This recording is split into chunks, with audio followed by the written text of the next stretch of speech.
Yes, sir. Owebulu maka Onde the Dance International Social Club. Onke na Senegal. Senegal kafabizebi. The Dance United.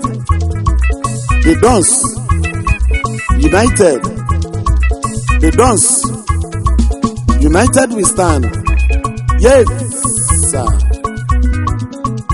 Listen in the Chuku Gozila Gozinu. And then the Kumwelive Van. Then in the Chuku Melumano. Ufopi Kanyi Jakandenu. Lesienu Nani. Nenu na Chuku Melani Manani Sofi. We don't so Nani Gofu. Yes.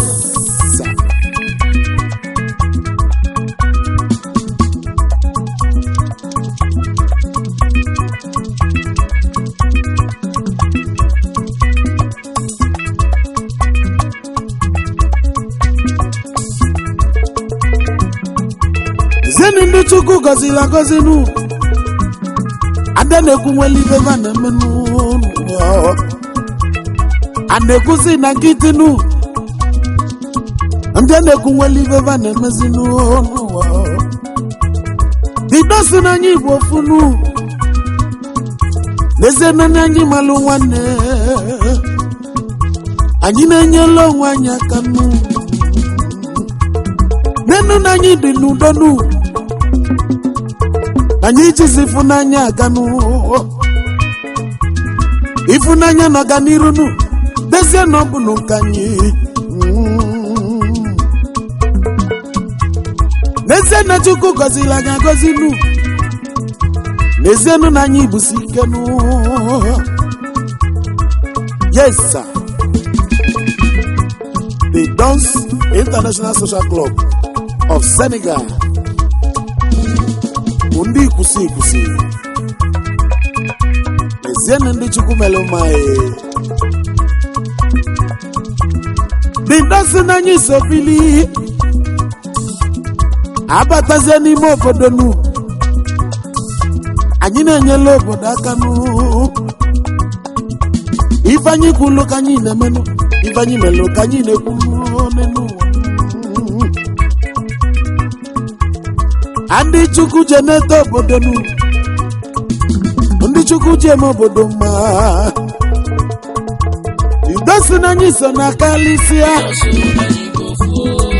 Nanyi so filinu. Adesindi weli bobo.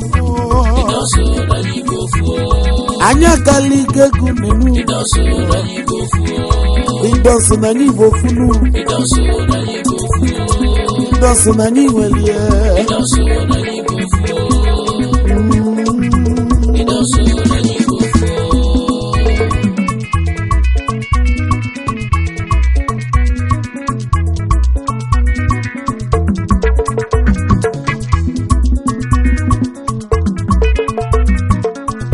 Idosi nanyi weli funanya nu. Leze nanyi weludonu. Ebudo di nenu wanu. Eba mukobia wuli na di Idosi. Kanyi weli funanya na ganu. Ifunanya wetolo ganiru na weteludo. Asine ebi funanya di. Eba fukudo na ganiru na di. The Dance Kaijidenu Kanyiji o. Asin wanne malu wanne. Egbe pelu go pelu. Ukesi bebe na kukwanya. Ani ebi o. Yes sir.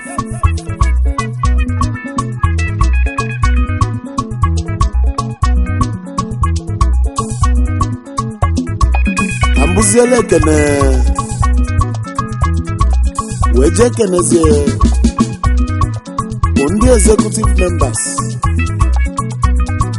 and members of the Dons International Social Club of Senegal.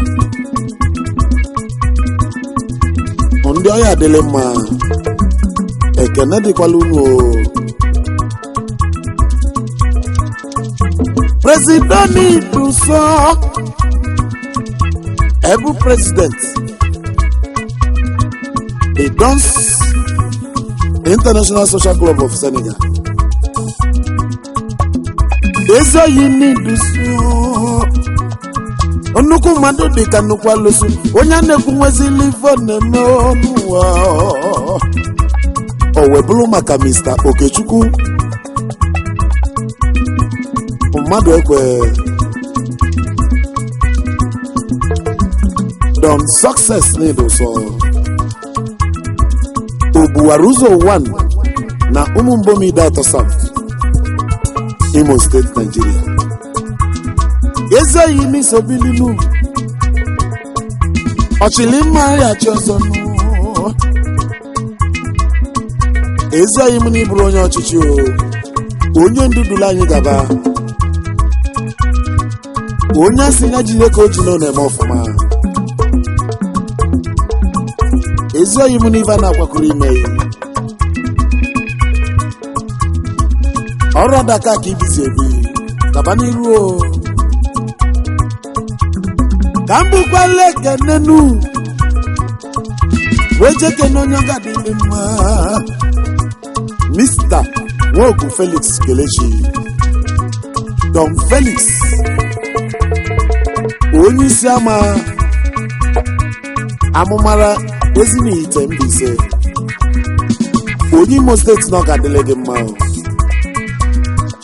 Ebu Secretary the Dons International Social Club of Senegal. Dakar base na anyị kelele. Kambukule kenenu wejeke n'onye ọ ga-adịrị mma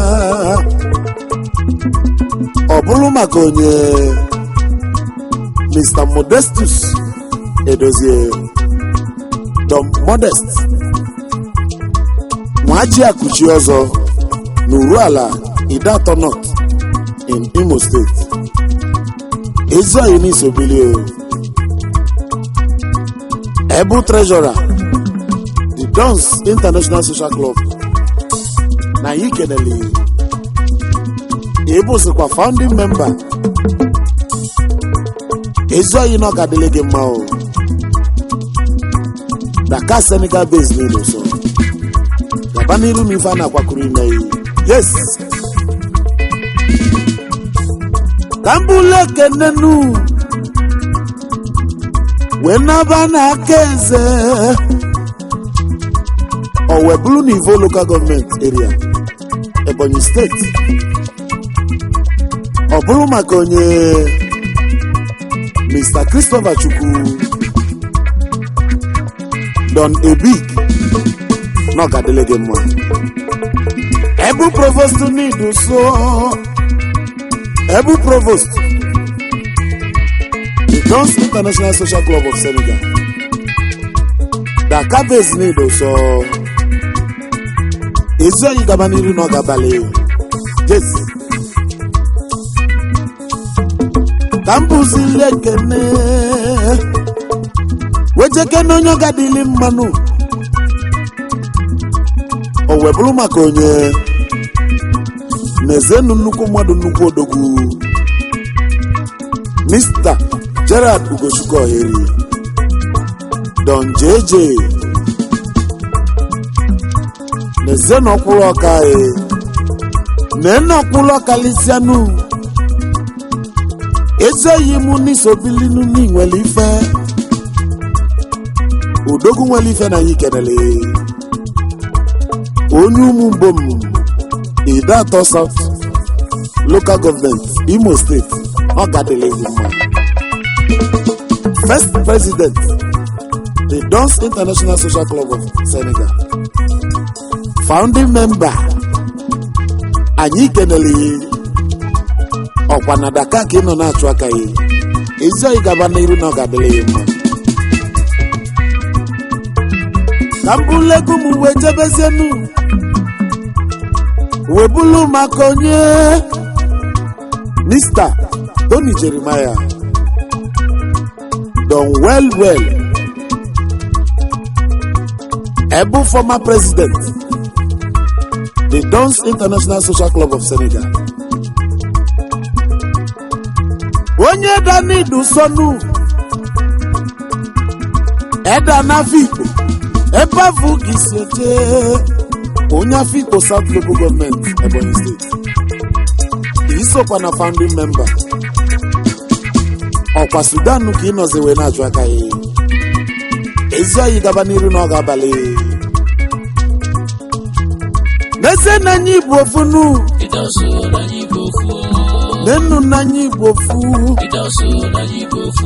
ofu obi ka anyị ji eje nnụnụ n'enu ndị Chukwu gọzila gọzi aka Chukwu dị ya aka Chukwu n'ọdị anyị na-arụ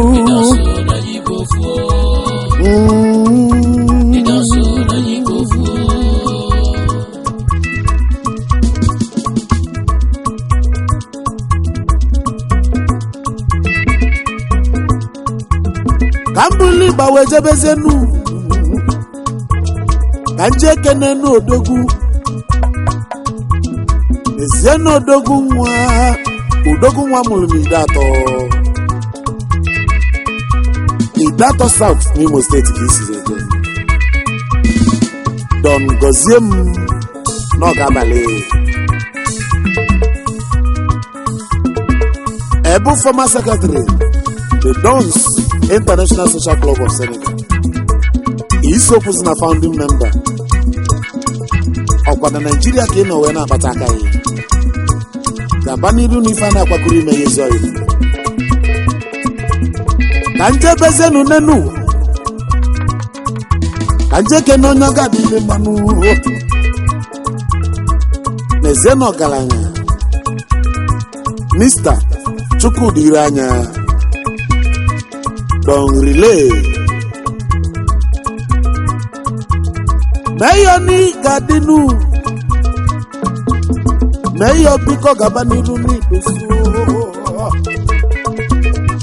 Mayor Dogu former PRO stroke provost the Dons International Social Club of Senegal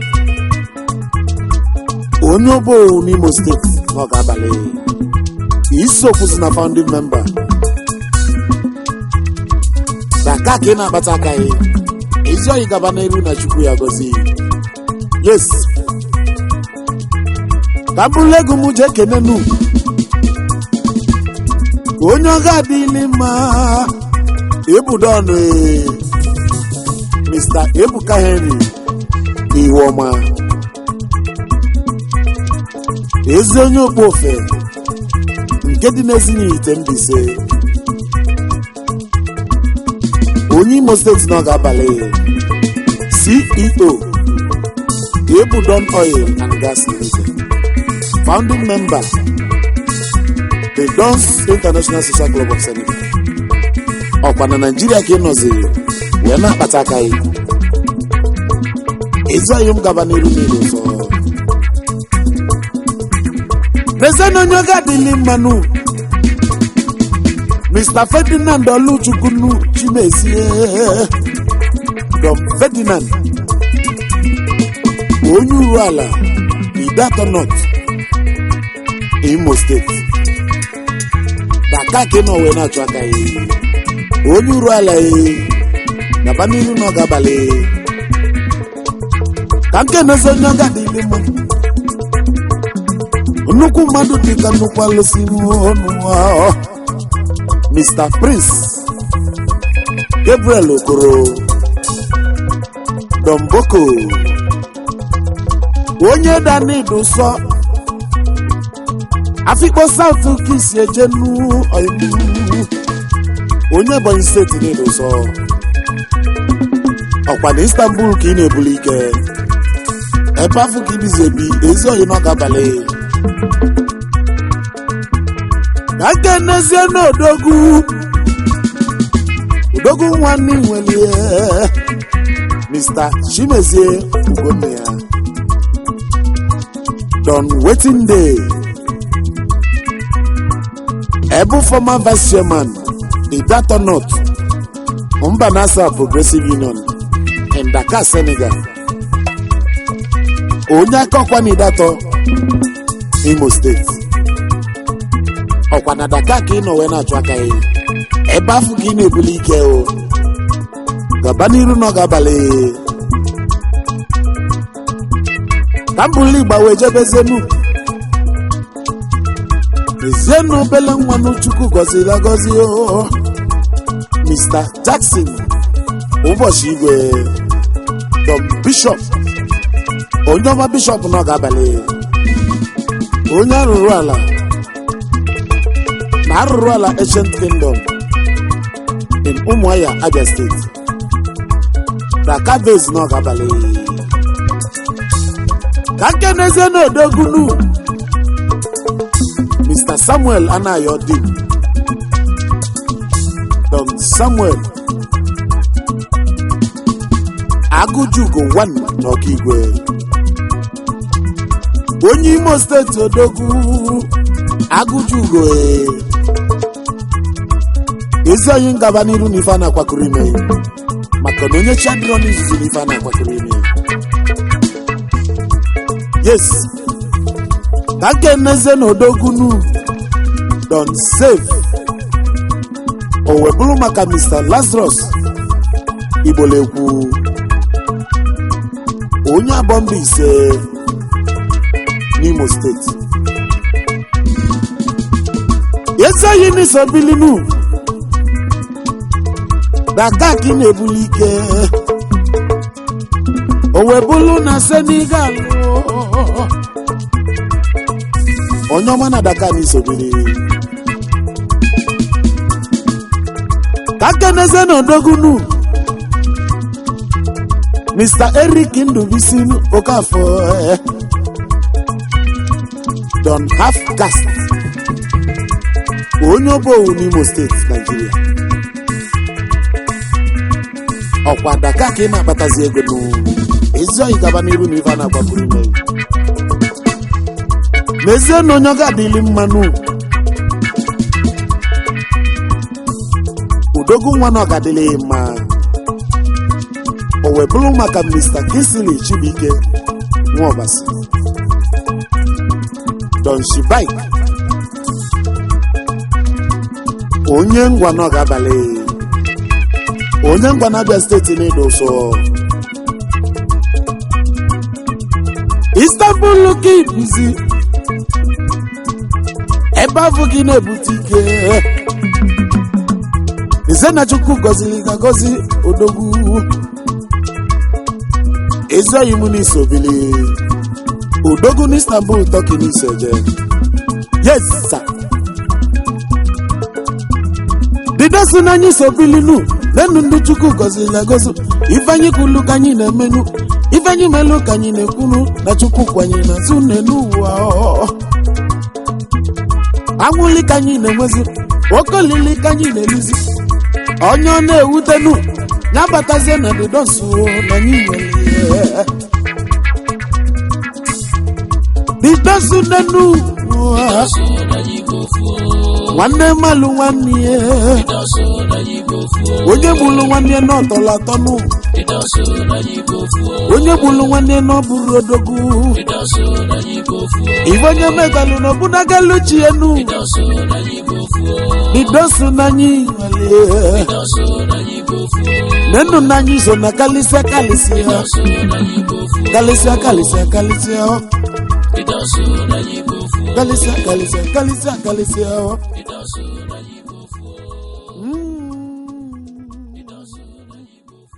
Didosu ndi walifa